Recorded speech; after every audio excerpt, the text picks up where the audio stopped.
kehidupan dalam kuburan jauh lebih panjang dibandingkan kehidupan di dunia. Nabi SAW bersabda, "A'maru ummati baina sittina wa sab'in." Bahwa usia umatku itu hanya berkisar 60 sampai 70 tahun saja. Sedikit yang lewat 70 tahun. Kalaupun ada usia yang sampai 100 tahun itu sedikit sekali. Tapi kebanyakan di bawah 70 tahun, umumnya umat Rasul itu sudah meninggal dunia.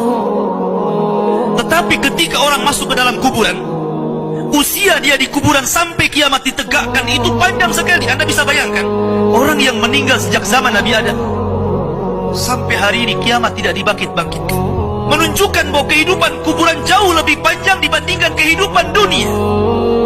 Dari sinilah maka wajar seorang mukmin harus takut dengan kehidupan kuburan. Ma'asyiral muslimin yang dimuliakan Allah Azza wa Jalla. Tetapi para ulama mengatakan, apakah orang yang mendapatkan adab kubur itu munqati atau mustamir, terus menerus ataukah terputus? Kata para ulama, adab kubur itu hanya terputus dengan tiupan sangkakala Israfil. Ketika itulah Nabi SAW menceritakan bahwa Allah Subhanahu wa Ta'ala memerintahkan kepada Israfil untuk meniup sangkakala yang pertama. Disinilah adab kubur terputus.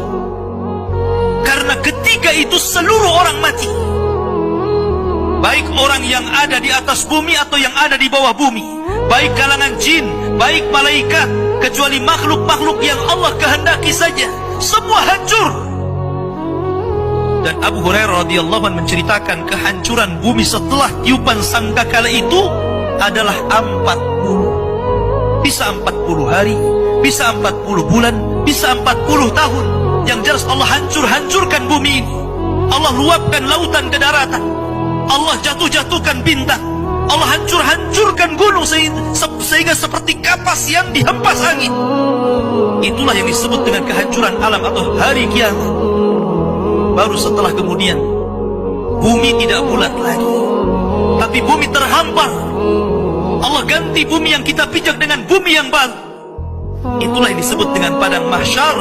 Maka disitulah Allah Subhanahu wa Ta'ala memerintahkan Israfil untuk meniup sangkakala kebangkitan. Yang kedua kalinya Israfil pun kemudian meniup sangkakala. Maka dari situlah manusia keluar dari perut bumi. Wa akhrajatil ardu athqalaha. Allah keluarkan beban-beban beratnya.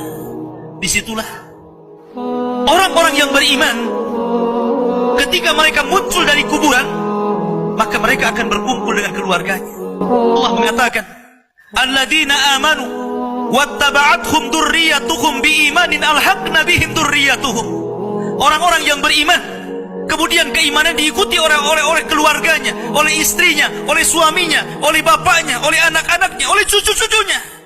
Maka ketika mereka dibangkitkan dari kuburan, mereka langsung berkumpul menjadi satu keluarga. Dan itu sebuah ketenangan. Tapi orang-orang di luar daripada beriman, mereka keluar dari perut bumi seperti dua binatang.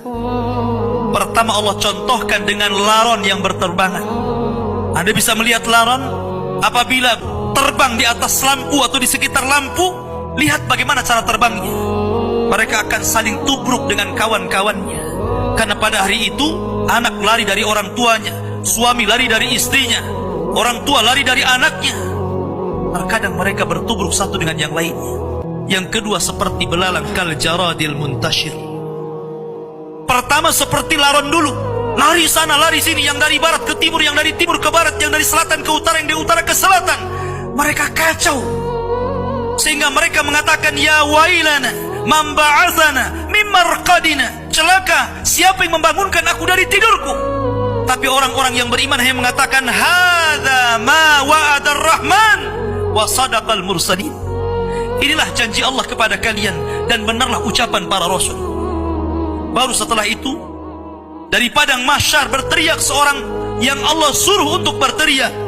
Mulailah kemudian mereka teratur. Maka mereka akan berjalan ke satu titik. Disitulah yang disebut dengan padang mahsyar.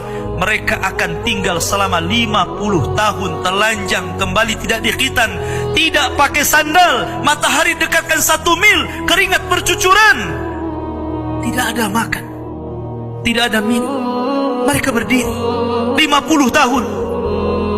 Sehingga akhirnya orang-orang saleh mereka berkumpul, datang kepada Adam minta syafaat. Adam memberikan udzur, tidak sanggup memberikan syafaat. Kata Adam, datanglah kalian kepada Nuh, karena dia Rasul pertama dalam Islam.